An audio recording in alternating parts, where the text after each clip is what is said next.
Got a phone call happening live. Hello?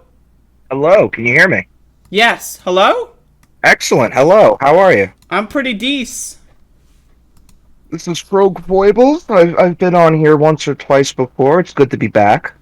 Yeah, when's the last time you came on this fucking show? Like a year ago? It may have been more than a year. That's a long time. Yeah, I came on as Plumes of Happy, so Yeah, you change your username like every yeah, I 6 weeks. rebranded. Yeah, so in the chat, you're Torrentile Rage. Is that true? Yes, So you got Plumes, you got Torrentile Rage, you got Frog. and I have more. I have There's other more. screen names.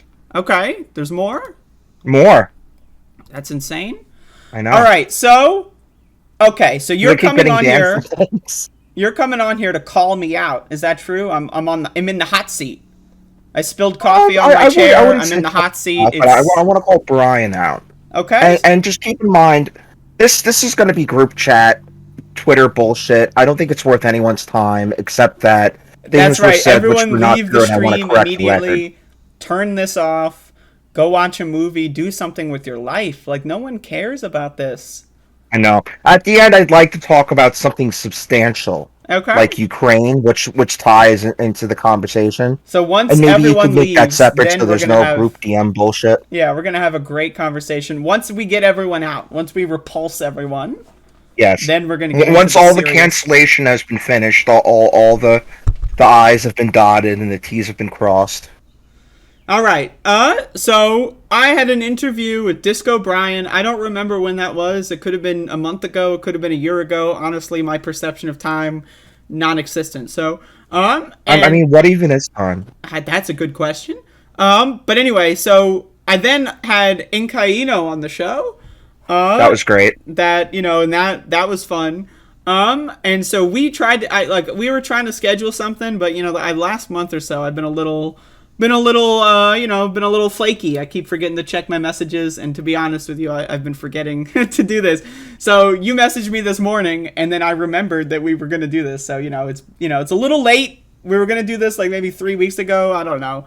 But it's evergreen because why not? So anyway, so you hate Disco Brian.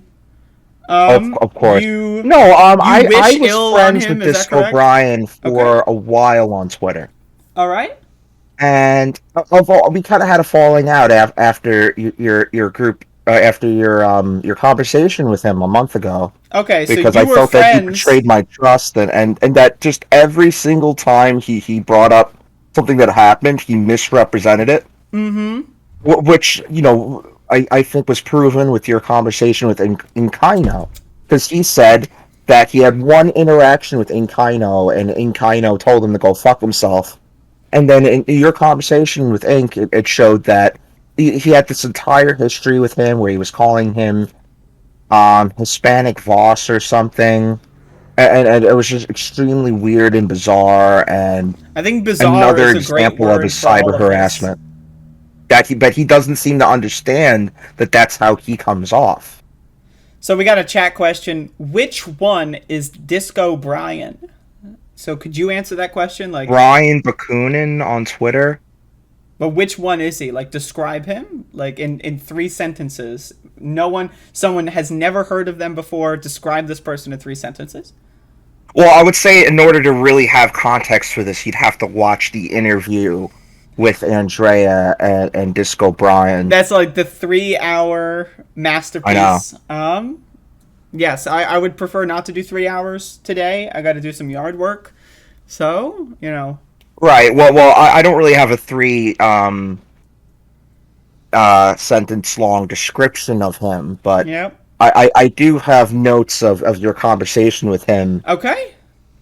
And he took the first thing that I have is that he took issue being called a neo-McCarthyist liberal. So I'm And going to be honest. I don't know what that means. What is a well, you know neo what McCarthy? McCarthyism is, right? Yes. Neo-McCarthyism is that you're accusing people of being Russians or Russian spies or whatever, or being in league with Putin with like no evidence in like 2022. Mm-hmm. Almost kind of democratic talking points. Okay. And does he fit as a liberal? I don't really know how much anti-capitalism fits into his ideology, so I don't really I think that's just a bit of a canard, but I think he fits neo McCarthyist to a T because that's Okay. his go-to. In fact, in your interview with him, he even accused Jeff Campbell of being part of something nefarious with Russia. Someone who he Well, has I'm going to disagreements be with on the honest, internet. right? Jeff Campbell, right? Campbell, Bell, ringing the bell, and that's a phrase that Putin likes to say. So, hey, Well, do you think Campbell's chicken noodle soup comes into this somehow? Is there some it's kind of that's also Nazi very connection? possible. Could be. Yeah, I don't. My opinion on this, like, just to reiterate, like, I enjoy the drama as entertainment, right? Like, I think a lot of this is really funny to watch. Um, but like overall, I think that most of the things, and I'm not trying to both sides anything, but like I think everyone involved on Twitter drama in any degree is just getting involved. You already lose, right? So like Yes. I just think the whole thing is stupid. I think like tagging people and like trying to bring up random shit to like smear them is dumb. But like it happens on everyone does it to everybody on Twitter. I think Twitter's a cesspool. But also, you know what? I think it's also very fun to just like engage a little bit, and so I don't mind the drama seeping into my show. I would prefer if everyone would become friends. Probably not going to happen. But what are you going to do? Right. I think that there's a way to engage with it, which of course I'm guilty of not doing the way that I have in mind, but I'll Sure. get into that later. Um, I have a bit of that. Oh, hold on, I'm gonna get to that in a moment. But like the first hour of your conversation with him, I really liked. It Okay. wasn't just 3 hours of crazy. It was 1 hour of interesting shit, and then 2 hours of crazy. Sure. Sure. Yeah. The first hour we were talking about like music and culture and drugs, and I'm all And into that. like a way for the left to use culture to engage with politics, and I thought that was very interesting. And I think there's a lot Brian has to offer the left. He's just way too confrontational in a way that's not useful for him or for others. That's one of the things that it's like this wrong with social media is like someone can have a good idea and then like on an interpersonal level they don't know how to use social media too well, and so people look at that good idea and get tainted from it and then back away from doing something that would be useful. Right? Yeah. Social media just isn't conducive to the kind of conversations people need to have in order to fill in the nuance Sure, sure. that's needed to keep the drama from happening. Mm-hmm. He even suggested a book called Psychology of Fascism, and that's absolutely up my alley, and I want to read it. So, Yeah. The Snyder yeah. book. Was that one from Snyder? I'm not sure. I know we love Snyder. Yeah, and I'll get to that later too. Okay. Timothy Snyder is Brian's go-to intellectual for kind of understanding Russia. And there's a lot of value to Timothy Snyder. He's a little bit more of a liberal, pro-America camp, Mm-hmm. and I think that's fine. Not everyone who criticizes Russia has to be a socialist. Brian said that I denounced him by saying this on another Twitch stream I was on. That's not a denunciation. That's just a fact. Sure. I mean, that Um, my thing is like, I don't care what someone like. There's two angles to all politics, and that's policy and strategy. I'd rather have someone have like a really good fucking strategy for something that I agree with 50% than have no strategy for something I agree with 99%. Right, and what's interesting is Timothy Snyder was on the Majority Report, and Sam Seder asked him, because he's like, there's all this Russian misinformation, and it's a attack on democracy, and Sam's like, okay, sure, that's all true, but what do we do about it? And he said, we have to be vigilant. And Sam wasn't very happy with that response. That's not a very substantial response. I mean, it's not an actionable way to deal with this stuff. Yeah, It's not a path to power for the left. there's a fine line between like vigilance and paranoia, right? Like, Right. and it's really difficult to toe that line because like like once you become aware of like a lot of certain political machinations, that can like basically just make you a paranoid freak, and your paranoia may be justified 80% of the time, right? But it's like also it's gonna that 20% of the time is just gonna ruin a lot of things, right? Like, so when a lot of people go on Twitter and say like this is Russian disinformation, like a lot of like Russian disinformation is disinformation for a good reason. Like, they're really good at propaganda, like, and so there's a lot of people that fall for it. Like, does that make them evil? No, but it makes them, susceptible to propaganda. I think everyone is susceptible to propaganda to some degree. 100%. And the opposite of Russian propaganda is liberal propaganda, and the idea of liberal propaganda is to understand Russian propaganda as they don't as Duginism. If you've ever seen Alexander Dugin, the idea Mm-hmm. that there is no truth, that it's whatever we want it to be, that it's whoever the powerful is. Mm-hmm. And whereas liberal truth is the truth. They care about the truth and the things they say are true, and they care about that. And a socialist will look at that and be like, you do not have a monopoly on truth. If anything, what differentiates you is that you care about the truth, but you don't always achieve it, and you don't. And liberals don't really understand that they're sitting within an acceptable range of politics. That they think they're in the center, that they're unbiased and objective, and they're often not. That they have all these preconceptions tied into their ideology. That's right. Which is what I would criticize Timothy Snyder for too.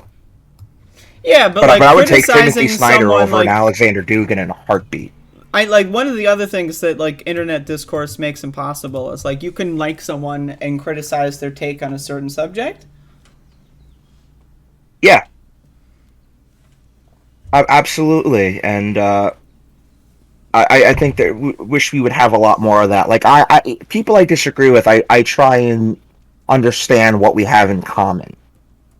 And there's a lot of people I disagree with about Ukraine, people who I normally like, and I'll be like, they're on the left and they're our allies. How do you criticize someone on our side who maybe has a wrong take on a foreign policy issue? Do we treat them as Yeah. the enemy? Do we try and see how they are tied into the Russian conspiracy? And that's just not, conspiracizing everything with the like individual Twitter accounts. It's just not the way to go. Mm-hmm. So going back to my notes, another thing Brian did, or I forget if it was you or if it was Brian, but there was a criticism of David Griscom for eating meat on Twitter, or talking about eating meat on Twitter, Yep. I which I think that was Brian's criticism, but I also think that people posting meat photos is dumb. I think that's hilarious that he's just like, meat. He's just trolling people by eating it. But at the same time, yes, that is amoral, and maybe we should be moving away from that. Not everyone is really at the point where they're able to do that. I mean, this is why I started a cooking show, right? Like, I want to be able to teach people on the left how to cook for themselves without, like, you don't have to, like, fucking be a professional. You can just fuck around in a kitchen and make good food. And it doesn't, like, that. I started a cooking show for that exact reason, because there's a lot of people that I've spoken to about healthy eating and meat and all, how it damages, just the whole society we live in. It damages the planet. And it's like, people always say, oh, I don't know how to do this. Well, now, just saying, Cooking with the Bitch, check it out every Wednesday. Yeah, I've watched that. You're pretty good. I think the problem is time management. I mean, people always have time to cook for themselves, where they're just, they work all day and they go home just to sleep and immediately go back to work. Yeah, And, that's and why, you end up yeah, like just picking up fast food on the way there, on the way back. one of the things I like to do with my show, not to, talk about my show too much, but I don't like to edit out too much, because I want people to like see how long it takes to make the meal, right? Because a lot of cooking shows will like edit out the wait times, but my opinion is the wait times, you want to optimize your wait times. Like, while you're waiting for something to cook, you want to be cutting something else up, So that's why I try to make all my videos like in the 20 to 40 minute range. And then I Nice. also, like, one of my things is leftovers. Like, half the time I just eat shit out of the fucking fridge, But That anyway, sounds Cooking with great. the Bitch every Wednesday. So Gotta put that back to your plug in. notes. And then another thing is Brian mentioned a Jacobin mind, in the criticism of Jacobin magazine. Which And I am a subscriber of Jacobin. To be honest, you may even read Jacobin more than I do. I haven't read I see Jacobin in a that they while. have a number of different people who write for them. The creator of Jacobin is Bhaskar Sankara. They have people like what's his name, our favorite Ben Burgess. But they have a lot of different people with a lot of different opinions, and I feel like it's the kind of thing where like tankies will or people on the far left will criticize it for not being anti-capitalist enough, and then other people will criticize it for being too socialist. Seems like everyone has their idea of what Yeah, the like my Jacobin opinion mind on is. Jacobin is like I'm glad that a left wing magazine exists, and like that's the extent of my support. Like honestly, I don't like. I think a lot of the people that write for Jacobin are like way too smarmy and up their own ass at this point. I really just know the two people I mentioned. I don't know. I don't know if you've ever seen the YouTube stuff for Jacobin. Jacobin's That's what I YouTube focus channel. on. Yeah, Like they have Jacobin's weekends with YouTube Anna channels. Kasparian. They have I forget. They have another show that they do where they interview people every week. I I've like seen their a video couple of their content. shows, but like to be honest, I stopped watching the Jacobin channel when a couple years ago when Michael died. So I have no interest in Right. any of their shows now. But I've seen a couple of their videos now. Every once in a while, I'll see it or someone will send it to me, and like they post a lot of really bizarre fucking shit. Right, like a lot of like, and it's really like a lot of up your own ass like fart sniffing garbage. Right, like there's this one video I saw where it's like the New Deal wasn't racist, and here's why. Yeah, sure, it only it affected black people extremely negatively, but it's not racist because X, Y, and Z. And it's like I don't know. They do a lot of these really weird videos where it's Well, like I think I may have saw that. Is that really how it was presented, or was it more like yes, there was a racial element to it where it wasn't equal, but because a rising tide lifts all boat, you had a lot of the black community support the New Deal and support FDR because they knew they would be helped anyway, even if it wasn't equal. I just think I don't know if that was like a clip from a larger segment and the larger segment had better context. I'm not sure, but I watched the clip and I thought it was pretty bad.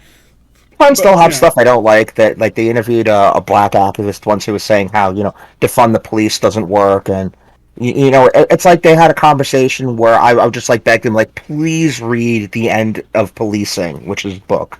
or like yeah, like And my thing is like what is the value of like bringing someone on to criticize activists?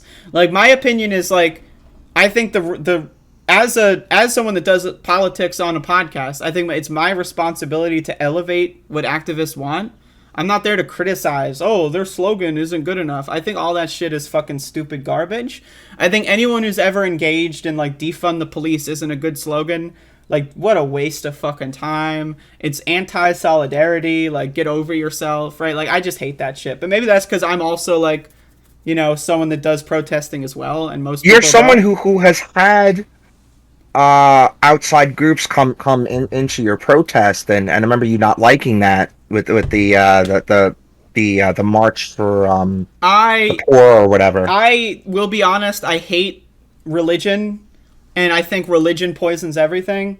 And I have a lot of experience with like noticing when religious people come to a protest, they always do that weird like you can't do this, you can't do that, we got to be civil, we got to do it the right way, blah blah blah. And then like nothing ever gets done. Like I always find That's that like interesting. it's that like talking down to like, oh, respect your elders, we've been protesting for 50 Or years and don't that's great. protest in front of so and so's house. Yeah, and it's always this like this talking down to that I don't like. Like, and it's I just my opinion is that when people are angry enough to protest in the street and there's like and there's momentum involved, right? Like the last thing I want to do is criticize, even if I do have disagreements. Like there's a time and a place. You do it off the street, not during a protest. You do it like after the movement or like and Right. you go over their house, you talk to them on the phone, right? Like I just think there's so much like civility policing within protest movements that like I don't know anyone that's going to sit on a podcast that doesn't actually go outside to talk about how defund the police is a bad idea. I think like go outside at least once and then talk to like at least one person in the middle of the street that you didn't like book for an interview because they wrote a book or something that, or like, you know, it's a friend of a friend. Go talk to a random person you've never met before and see what their opinion is on your podcast where you Right. deconstruct to defund the police for 45 minutes, you know? My experience with that is because I've been critical of protesters. I was very critical of Occupy Wall Street because they had a very ineffective structure. It was an anarchist structure where they had to all vote and have unanimity in order to do any kind of decision making. That included like ordering pizza. They couldn't even decide what demands they had. So they had no demands because they didn't have a functioning governing body of their movement. So the criticism would be to, you know, would be to empower them to be like, you could do better if maybe instead of a unanimous voting where everyone votes and you can't, that you need to have some kind of representative structure because you can't Yeah, just I do mean, your anarchist system. it's one of those things where it's like if you talk to people on the ground with that, then I'm fine. Like I think hashing out disagreements on the ground is a good thing, but doing this like authoritative "I know better than you" kind of stuff, like from up top, is that's my problem. Also, we have a super Right. chat from Andrew with a good fun fact. To John Lewis was criticize yelled at. a political movement from your podcast channel. Yeah. But this is a fun fact. John Lewis was yelled at by the Catholic Church for wanting to say, "We will not be patient" at the March on Washington in 1963. And that tracks. I get it. Like religious people are the biggest tone police in the whole fucking world. Like I remember doing protests like a bunch, like several times, but last year I did a bunch. And like sometimes people would say like "fuck the police, fuck 12," and then you have like a religious person going like, "Oh, don't say that. It makes us look bad." It's like I don't like. I just hate that shit. But anyway, back to your notes. Let's talk about Disco Brian. Yeah, because we only have a short amount of time. Yeah, and Jacobin you sucks only want to dick. talk about good So, let's move stuff, on. and you're distracting me from the shitty stuff. Yep. Anyway, you know, he was saying how Jacobin is very Strasserist, and one that's a misuse of the term Strasserism, but we all misuse the word Strasserism. No one understands what that is. There were the Strasser brothers in Nazi Germany who, they were not socialists, they were Nazis who just wanted, like, I don't know if exactly if it was like universal health care, but like social welfare programs. Yeah, like the Jackson Hinkles. Yeah, more or less. You know, and is Jacobin Strasserist? I don't really see that, but again, I probably don't read it as much as other people do, so I just wanted to kind of bring up this point that, like, I'm not sure if what was said about Jacobin is accurate, but I'm not sure if it's wrong either. Yeah, like I will be honest, like I haven't read. I still get Jacobin in the mail, I think, because I got like a 2-year subscription a couple years ago, but like Okay. I stopped reading it because it's just like it, like during like the George Floyd uprising, like there were just so many like fart sniffing articles that it just made me like it just turned me off. Mm. You know, it's interesting because Bhaskar Sankara is actually a lawyer, and he was involved in. What wasn't he down there when the person who was killed in your community? What you had? What was his name? In And Elizabeth Jr. City, Andrew Brown Jr. I did And not see. wasn't he involved with the lawyers with of the death of Andrew Brown Jr.? I did not see him at any I think point. he was in the press conference. He wasn't one of the main lawyers, but he was like a side lawyer. He was Who are you he was like, talking about? let's have the guy who knows more about legal stuff talk. Sankara? Yeah. He was. I do not recall that in any capacity. Maybe I'm wrong, but I think I'm right. I think I he was. as If not there, someone then somewhere else. But I as think he someone was. that was there, I could say probably not right. Okay. We'll fact check that, and then you can cancel me if I'm I wrong. will. I will. I will bring you back on just to cancel you. Like I Okay. will add you And back then into you'll the end call show and kick just me to off. hang up. Yes. And then he said something. Brian said something that was interesting. That everyone should be allowed to make mistakes, and not everyone is perfect.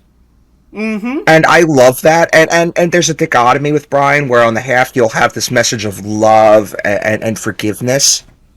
And then when it comes to conflict, he's very you know, like this person was having a conversation with Crystal Ball, and they're not critical enough of Crystal Ball, so they're an enemy.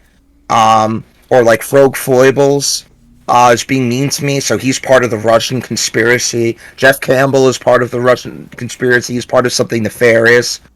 Yeah, He's my not opinion consistent with that.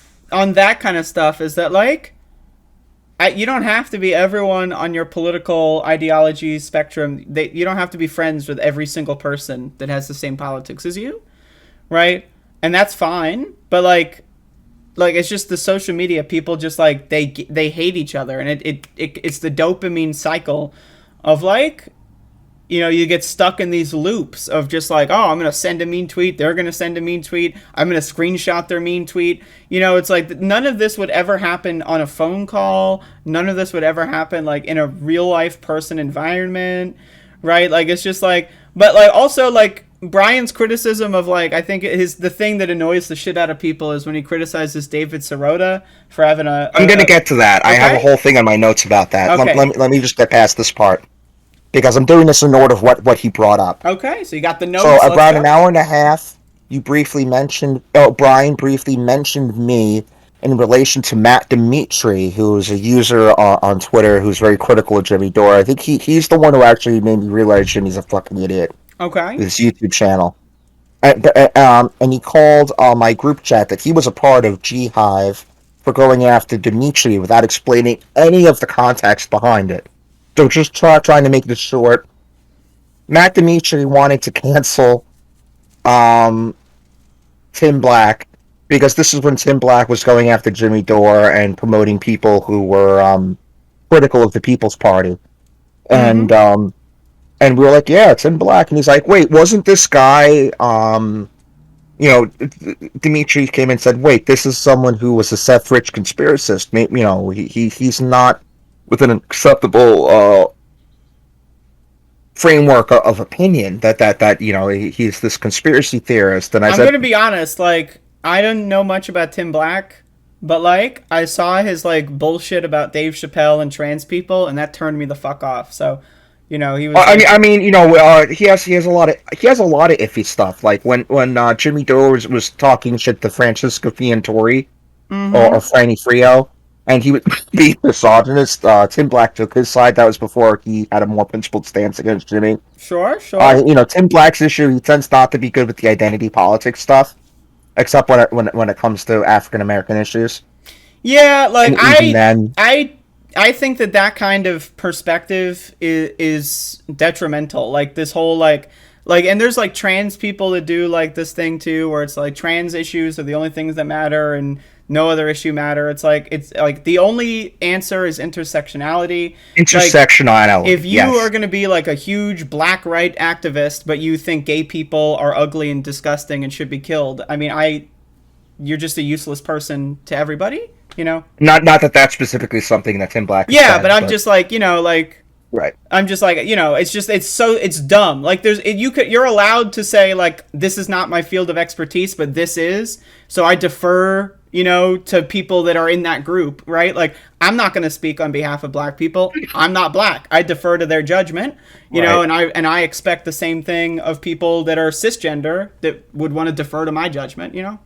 So my reply to Dimitri was, yeah, there's a lot to criticize Tim Black on, but what's the approach to quote unquote cancel him or to thank him for the good that he's done, and then maybe challenge him and maybe try and have some kind of interaction. You know, did we just cut him off completely from left politics?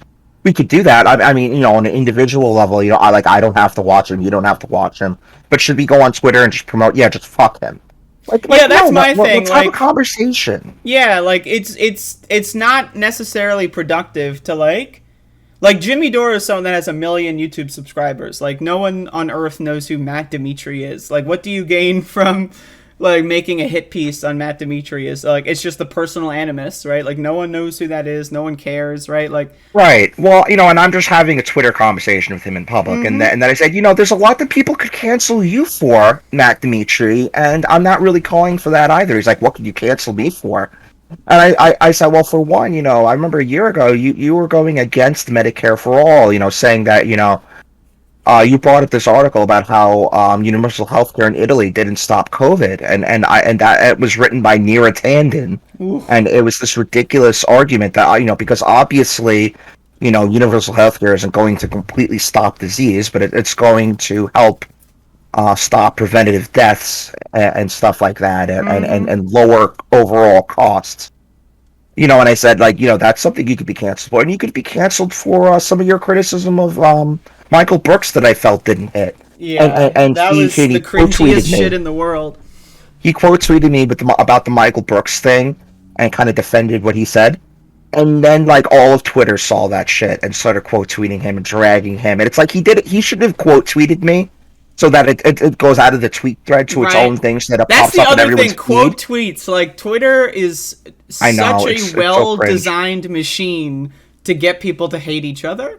Like, Right? Like, look what this one thing someone said in the middle of our conversation. You just take that one thing and quote tweet it. Like, look, this guy's an idiot. I got him. and then it did context removal. Then they'll quote tweet you, and then it's like fucking quoteception. You got to go in, and then But normally it's the person being quote tweeted that's the at the bottom that gets the low end of that. But yep. he ended up owning himself because Mm-hmm. he started getting some bigger accounts piling on him. There were friends of mine in the group chat that was piling on him because he was being a dick to me too. And for this is what Brian accused. Oh, that we as a group were targeting and harassing him, and that makes us a G hive. The And G that's Hive thing. I mean, ridiculous. I gotta be honest. I've talked to Brian a little bit about the G Hive thing. I think it's not a useful phrase. But man, oh man, is it funny? Like, I I have to just want to admit, it is understand what he so means by funny. that. Just define it, because he's been in the group chat forever. The one that you used to be in a while ago. There was no G hiving in there. There were Yeah, people I don't using even know. Twitter. Like, is G Hive like just a group of people that interact with G hive Jeff? is Is it literally one chat remember or is it like remember a? when I had that argument with Chris Richards and then I started a group chat and it ended up exploding and I had Dystopia and Rob and a bunch of people in it. I think I honestly don't remember That, too that much. that's what G Hive ended up being. That because Okay, then people started calling us G Hive. That it was literally that group DM. okay.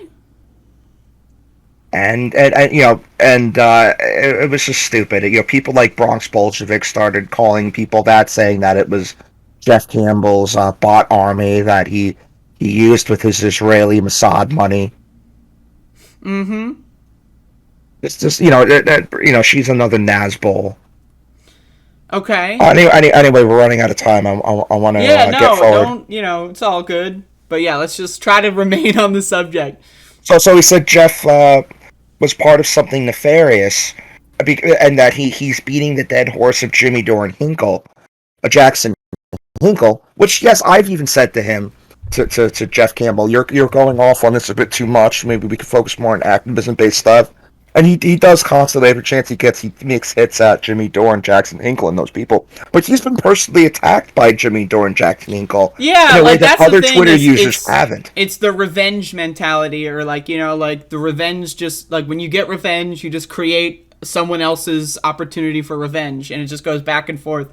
And then like it's just over the pettiest garbage, right? Like, Right, but Jeff justifies it by saying, I'm showing people who didn't know before how much of a charlatan Jimmy Dore is, and he thinks that he's providing a valuable service by doing that.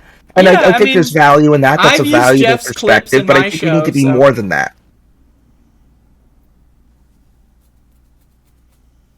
But at the same time, so I think it's important to understand that before going on a podcast and saying that he's beating the dead horse of Jimmy Dore and Hinkle, because that was very important stuff to do, especially around Force the Vote. mm-hmm. Before Jimmy, that was even before Jimmy went just full anti-vax, right wing.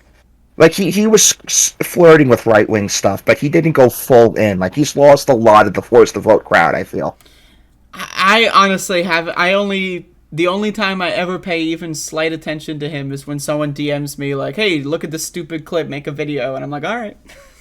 Yeah, I watch the updates that the Surf's Times does on him, and sometimes I'll watch the whole video. Sometimes I'll just watch the preview and I'll be like, this guy's a moron. Mm-hmm. So and then he accused him of working for Putin. Brian accused Jeff of working for Putin. There's no evidence for that. There's just Yeah, conspiracism well, and there's mental okay. illness. So there's two things here. So there's like working for Putin, as in you're on the payroll. There's a 0% chance that that's the case. But and then there's also like working for Putin in the sense that like you're a useful idiot for their disinformation campaigns. Like I don't think that Jeff is either. But on some issues, some people aren't as educated as they should be before they make a comment or something, and that's fine. Like I think that doesn't make them a bad person. It just makes them really bad on some issues, and if we had like a mentality on social media of like, oh hey, you're a little ignorant on this, here's an article you should read on the subject, instead of fuck you motherfucker, like if there was like just that more helpful mentality, I feel like that would be a lot less common. I want to reply to this toward the end of the conversation because that's a more interesting conversation. I want to get done with the drama stuff Yes, first. all right, let's go. He Lightning said round. he was kicked out of my DM group for criticizing public figures. That there were things that were unsayable.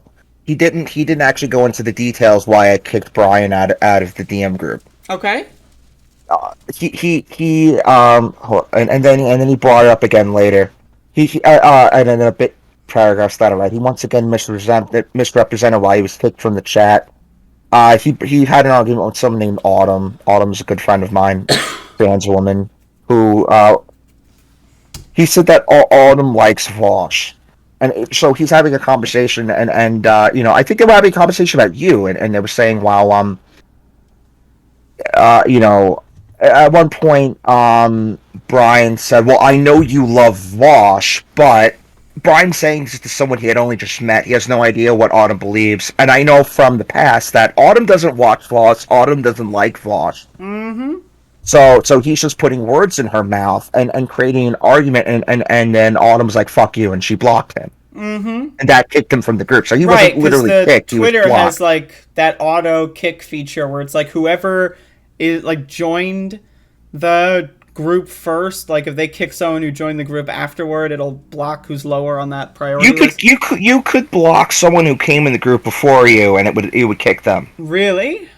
Yeah, I've had that happen. I've had a completely new person come into the group and just block like half the people, and just like it was hilarious Twitter. and I garbage. think Twitter groups, like, again, horrible fucking feature. Like it's all horrendous. Like I hate Twitter. No, groups. there's a lot of good because it took the Twitter groups to be able to. Because there was a whole like it used to just be like a Tulsi Gabbard Twitter, Door forced to vote Twitter, and kind of being able to network outside of the circle jerk that is like the main stuff. It allowed more conversation to happen and different ideas to be able to come out. But also you had a lot of drama. But I think that's just a consequence of it being on the internet. Yeah. I don't think it's that group DMs were a mistake. It's that the internet was a mistake. I think that's correct. All right, Anyway, so Disco Brian is canceled. Part 7. Let's go. Yes. So, he misrepresented why he was kicked from the group. I had a conversation with him right after that. I said, what you did, like, just saying, like, I know you love Vosh, but it's like saying to someone on the left who's critical of Iraq, I know you hate the troops, but there's that preconception there that you're... And I explained this to him, and he must not have registered it because he goes on your show and doesn't even acknowledge any of that happened. Okay. And that's a recurring theme with him. We're explaining something where he may be wrong or where his perception, and it just doesn't process it. And that happened in your interview with him, and I'll get to that in a moment. Mm-hmm. And I wrote that his political philosophy is contradictory. This is separate now from the group DM issue of him being kicked. But Brian switches between love, that we need to forgive people and no one is perfect, to David Sirota is canceled because of his partnership with Crystal and Sagar. And he does this with people all the time where he'll snipe them with random mentions with their Twitter ad. That's my biggest disagreement. And interrogate them and do a whole thing and be like, well, you like this content creator, and this content creator has done something good. Can you comment on that? And he says, I'm just asking questions, but he's harassing people. I think that the questions he's asking are valid and Yes. very reasonable, but the methodology of asking and how he goes about it is very like it's just not it's just it not like it depends like everyone on Twitter is in a different mood and there's no way to know what kind of mood someone's in, right? So when someone just gets tagged and they don't know you, the instantaneously they're just going to be like, who the fuck is this person, and they're not going to take it seriously. It could be anyone, and if you tag me out of the blue and call me out, I'm not treating you as a friend. I'm treating you as someone who's randomly starting to interrogate me like it's the Spanish Inquisition. Mm-hmm. Which is what he does. And as a result of his aggressive belligerence, people have canceled him. He has ostracized himself. So now people aren't interested in what he has to say. Where they'll just shrug him off, if he brings up Joyanne Reed. Like he explained, Joyanne Reed has gone to the left, and he felt that she has something valuable to say, and I think there could be some value to that. But all the Yeah, people I mean, who he's been yeah, harassing aren't going to care about his valid reasons about Joyanne Reed. They're just going to shrug him off as a liberal, the way he shrugs people off as Russian stooges. sure, and that's just like I think it's good if like someone like Joyanne Reed says something better than she used to say on mainstream news, right? Like I think that's a net positive, but then also like Twitter leftists generally don't even have cable subscriptions, like so like if you want to talk to people about Joyanne Reed, like I would not talk to Twitter leftists about it because they just like I don't care. I think it's a net positive, sure, but it's like also I just don't care. It's like she's on MSNBC. She's a corporate stooge. She may be shifting to the left, but that's because that's her talking points. Sure. That's my opinion. I think that she's someone to be wary of. Yeah, I honestly don't care either way. Like, I think that is the least relevant thing. I bring that up because he said that people aren't listening to him when he brings up a valid reason for liking a certain person, and why is everyone calling me a neo McCarthyist liberal and criticizing me for liking Joyanne Reed? Mm-hmm. Because they're not taking the time to empathize with you because you don't empathize with other people. Yep. Also, he said, that he implied or said that all that David Sirota and, what's his name? Oh my god, I'm having a brain fart. Who's the guy's name on Rising? Ryan Grimm? Ryan Grimm. That all they do is The Hill Rising. That Yep. is not all they do. David Sirota is involved. That he does the Daily Poster. It's a lot of policy and politics related stuff. It's a Substack. He's also been engaged in the Bernie Sanders campaign and other political stuff.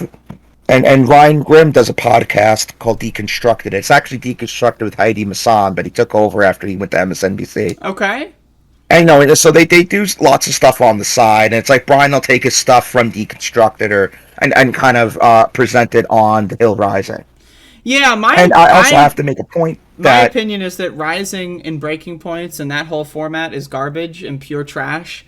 And I think it's very obvious that Rising and Breaking Points have like 80% right wing audiences. So I just don't. My opinion is I don't see any benefit to going on there. Well, I hated it when it was Crystal just going like, yeah, in response to everything Sagar would say. Mm-hmm. And we didn't have the kind of conversation you would hope. Whereas Ryan Grimm, I he think doesn't Ryan always Grimm's push definitely back, better than Crystal. but there was, there have been some famous moments like when he criticized Emily for, he fact checked her about the extent of Russian, like the U.S. didn't win World War II. It was Russia. Sure. And he criticized what's her name? Oh my, Kim Iverson, who I hate. Nazbol, Tulsi supporter, right winger, who pretends to be a progressive. Because she was doing the Uyghur genocide denial, with China, and he brought up several things to criticize her. Mm-hmm. So Ryan does serve a good purpose there, and he's introducing a lot of interesting ideas to a right-wing audience. Also, there was one day they were going on about how this one Hillary Clinton scandal was like Watergate 2.0, and then Ryan talked about it with the host, and they realized, oh, this was blown out of proportion, this is Fox News bullshit. So, right, the current state of the Hill it's too right wing for me. I only really watch when Ryan has something to say. Mm-hmm. But it's better than it used to be, and I don't think it's total garbage, and it's a lot more reasonable than anything you'd find on like Fox News. Yeah, but I mean, like, if you compare stuff to Fox News, I think most things would be more reasonable. But yeah, me Well, Fox personally, News is like, it's becoming just more reasonable. They're even criticizing the cops from that Texas shooting. okay. I didn't see that, to be honest. Oh my, Tucker Carlson was talking shit about the cops. That's interesting. I gotta find that. Like, they finally found the bottom of the barrel. You had several hosts, Brian Kilmeade. Yeah, if you want to watch, the Majority Report had a clip on that. Okay. So and then I want to bring up, you had a fantastic question about messaging. Because you brought up several times. Do you think that the things you say would be better said if you went about them better, if your messaging was different? And the second time he brought that up, he paused for a few minutes, and then he started talking about Nazis and the KKK and his family history for a second time, as Mm-hmm. if what you said about his messaging somehow tied into that. And it's like, that was a point where maybe he could have conceded a little bit and criticized himself, but it was like he wasn't capable of it. And Yeah, I mean, it. I don't know. Like, I can't tell you what's in Brian's head. Um. right, So, like, I don't know. Maybe he I felt thought that that that was an context interesting window was. into his mind. Yeah, I don't know. And I thought, if there was any reason for him to come on, it was for you to pose that question for him, and I think that was great. Okay. Um,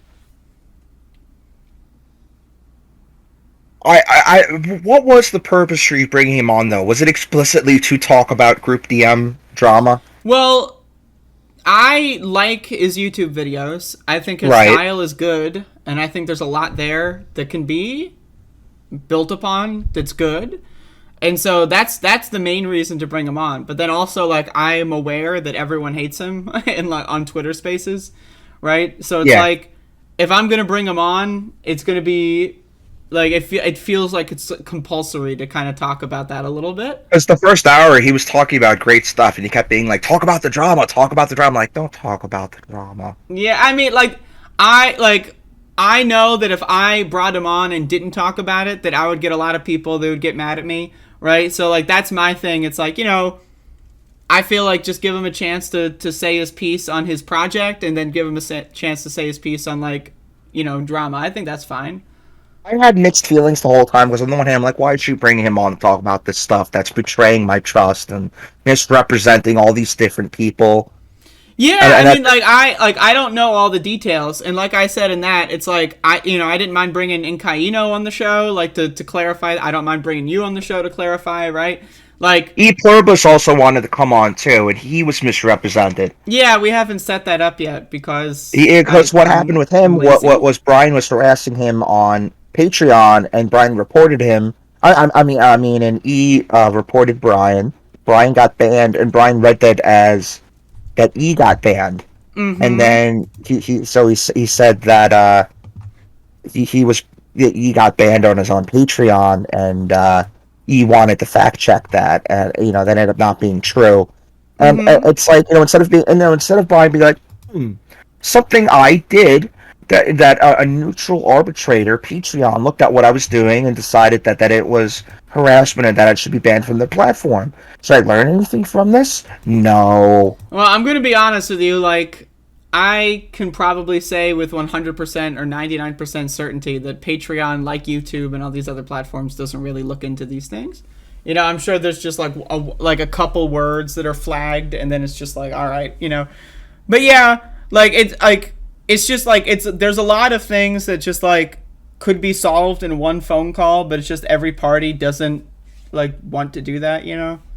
Well, I ended up having a text message conversation with him after this, because I used to call him and have conversations with him and Okay. stuff, and I remember, back in the day, I encouraged him to start doing his show, Okay.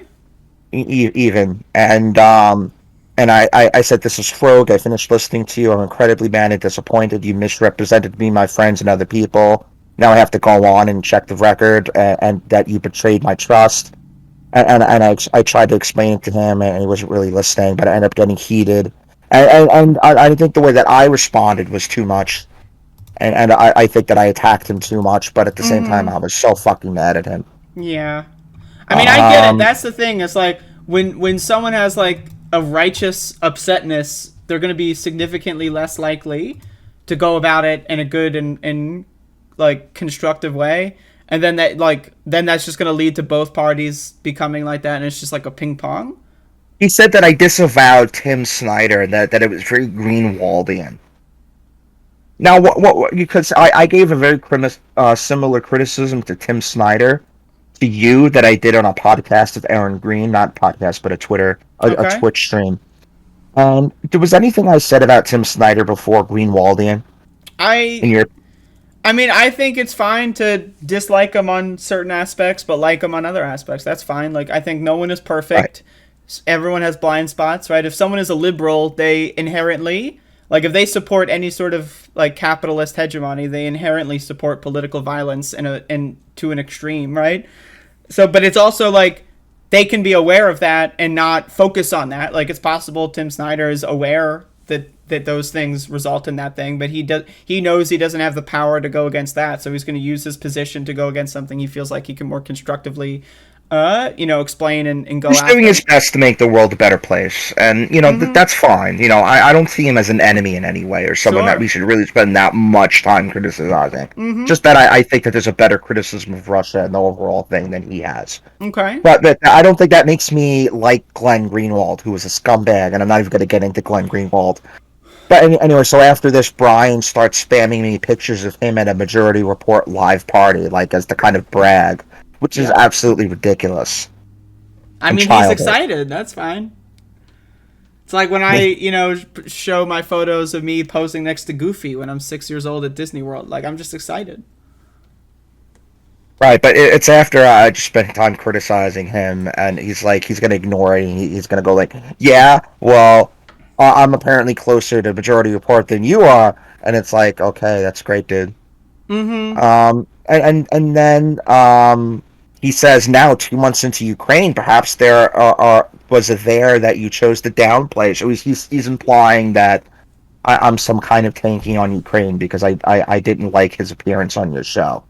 Yeah, And that like I'm part of the conspiracy now yeah, if with you want to Putin. clarify your position on Ukraine, I don't know how much of the notes you I have was left. very critical of Hassan's point of view on Ukraine. At the beginning, of course, everyone got it wrong that people thought that Russia wouldn't invade, and then it did invade, and people were just kind of not looking at what was going on, and they were sure that there was going to be an invasion. It's fine we make that mistake, but the mistake there wasn't necessarily that you thought that Russia would invade. It's that there was this group hive mind thought that everyone thought that there was going to be invasion. It was just going to be like Iraq with America making Mm-hmm. things up, and that ended up not being what happened. And I wish we could learn something about not just trusting what the group on left Twitter is saying before we come to an opinion. But Sure. then his opinion was still wrong, or he's not centering. And I watched his streams multiple times just to be sure about all this. He's not centering the sovereignty of Ukraine the way that I think he should. That it had, he's overemphasizing the issue with the Azov Battalion, which that they're a group of Who are we effectively talking about? Nazis in Ukraine, but he's creating a false equivalency there and defending the Gravel Institute video, which was the Who? single worst bit of propaganda on this I've ever even seen. Are we talking The about point where Hassan it was taken Piker down. or Brian? What? Who's who are you describing right now? Hassan Piker. Okay. Um, because he did a video responding to a video criticizing the Gravel Institute video, and it was garbage. And one of the worst parts of Hassan's video where he defended a conspiracy theory that it wasn't the Ukrainian prime minister having people on rooftops shoot at protesters, that these were snipers from out in the distance from um, the Azov battalion doing false flag sniping in order to make it look like the government did it. Mm-hmm. And there's no validity to that. And Hassan's point was that this is a valid point of view, that it's not something that's disproven, and you can tell these were not snipers. These were probably like guys on rooftops, the AK-47s. These were Mm-hmm. not precise shots. They were a lot of them missed. A lot of them were from angles that were not from like a sniper distance. They were coming from above. They were coming from rooftops, not that far away. Mm-hmm. Um, so I've been very critical of the Russian narratives coming out of this, that there are bio labs in Ukraine that are Yeah, being I used to think develop most of weapons the of mass Russian destruction, and propaganda is Russia's just going in to pure stop them. garbage. Noam Chomsky has had a lot of bad opinions on Ukraine, not centering in the sovereignty of Ukraine, not realizing that it's not just an attack on Ukraine, that this is an attempt to destroy the entire Western security apparatus of Europe, and that he probably won't stop with just Ukraine, that we can't just engage in appeasement. Mm-hmm. And if anyone's interested, there's a video by someone named Vlad Speaks, or Vlad Flexler Clips on YouTube, called "How to Critique Chomsky on Ukraine," Mm-hmm. and I think he does a very good job with that. I would suggest for anyone Lonerbox, and did a video trying to understand Hassan's point of view and what he gets wrong with Ukraine, and I think he did a great job there. So that's what I'll cite for this. Okay. Um, we only have like 5 minutes left if I want to keep going. Oh, you were talking about Russian disinformation before. Sure. It's absolutely real, and it's not just people being either on his payroll, Putin's payroll, or just being unwitting stooges. There are other incentives that happen. And there are studies about there are certain websites that circulate Russian disinformation, and they Mm-hmm. boost it, and it's almost like retweeting, but for websites and articles Sure. and stuff. And it's this whole circular ecosystem. You don't have ecosystems like this in America, where they showed that in a graph that they're not so centralized like this. So you'll have an article maybe by the gray zone, and you'll get a signal boost from these algorithms and these websites that repost your article on different websites and bring Mm-hmm. traffic in.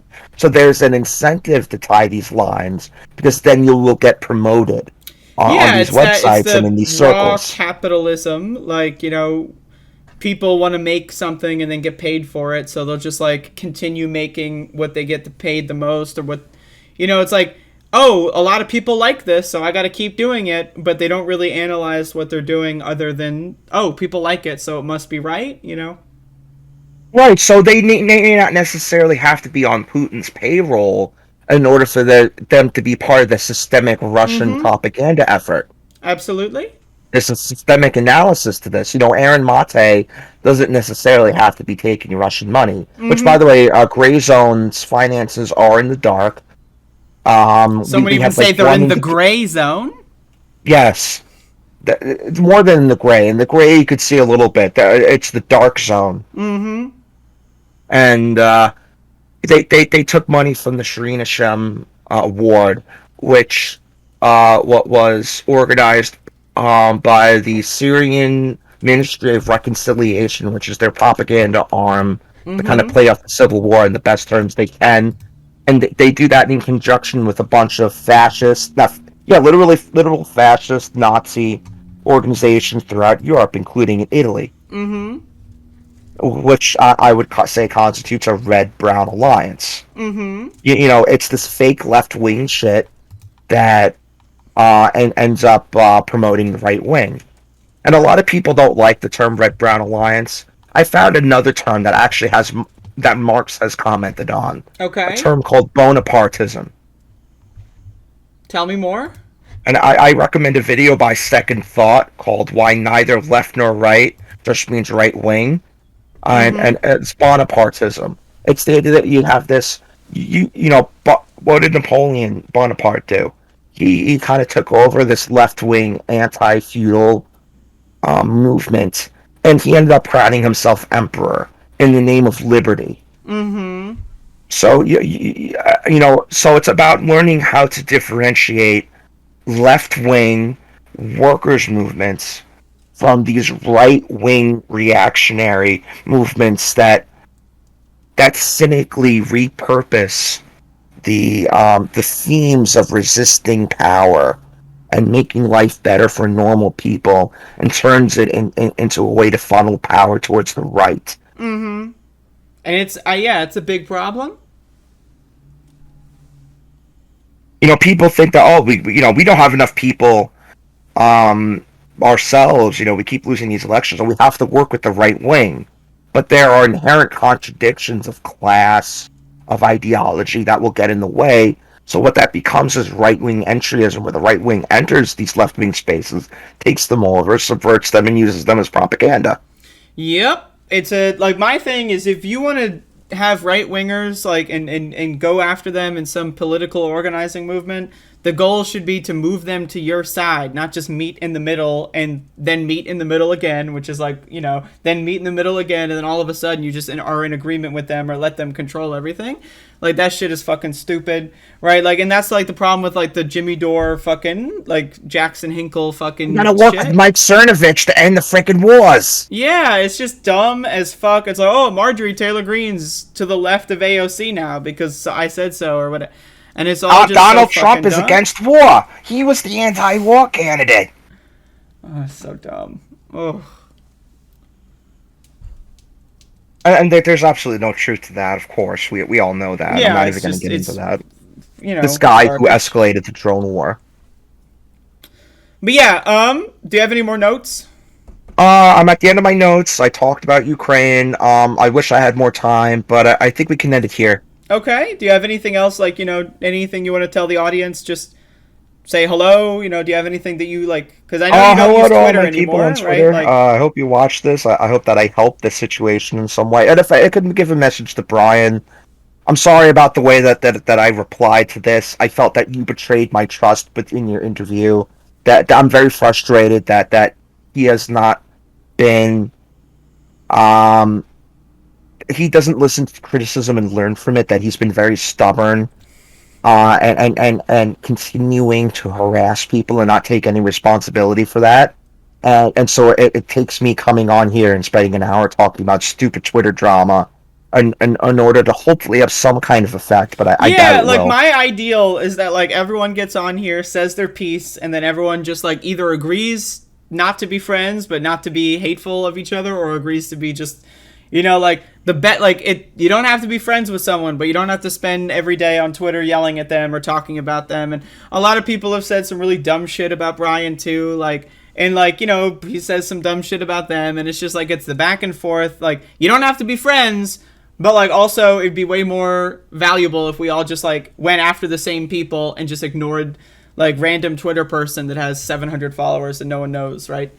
He used to be in the DM group, and he would come in with some criticisms of people that we felt were off, and we would be able to have conversations with him. We would be like, we don't really agree with you. It's not like it was this insular thought bubble where we didn't allow different opinions. We had all kinds of opinions. We had someone in there who was a Uyghur genocide denier who we all pushed back on. Mm-hmm. And the idea wasn't to allow that kind of shit in our space, but it was to challenge it. Exactly, and that's the idea, right? Like if a right winger wants to come in my stream chat and say a bunch of stupid shit, but like actually listen to what I have to say, like I'm never going to move to the right. I'm only going to move them to the left, or not at all, right? So if they don't move to the left, Or just exchange your opinions. yeah, like it's all good.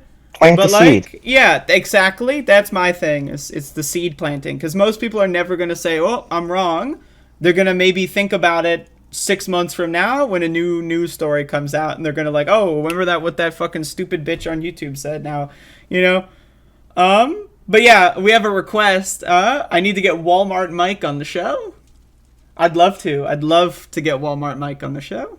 I blocked him because he started going after people, and he also kind of betrayed my trust and over stupid shit. The Like he's making this thing of like, oh, you guys aren't good enough dealing with genocide denial people, and it's like he's not even there when we were criticizing those kinds of people, and it's like there was this. My opinion on Walmart Mike is like I think that guy is totally lost his marbles, like, and not like in a fun way. Like, I think Disco Brian, like, when he loses his marbles, I think it's mostly fun. But Walmart Mike has lost his marbles, and like, and those marbles were like melded down, and they're not going to be found. Like, that guy he is done. I used to defend Mike from people because I thought, he may not be as much of a socialist as everyone else, but he focuses on issues like these Nazbols and shit, and he does care about left wing issues. So and he was a friend, and people would be like, he's not part of our movement. He's an enemy. I'm like, what? I cursed someone out once because of that, and now looking back on that, that guy was right. The guy saying that Mike wasn't part of our movement. Mike has ostracized himself, and he's got a lot of people to unfollow him over like the most stupid liberal talking points. Yeah, he's a total clown. But open invitation. If he sees this and wants to come on, you want to come on and say whatever you want to me on my show, Walmart Mike is more than welcome. And the same goes to anybody else. I don't really care. Like, during the election, I would have fucking Trump supporters come on my show. We talk for like 4 hours straight. And like, you know what? It's interesting. I love to learn how people behave in that way.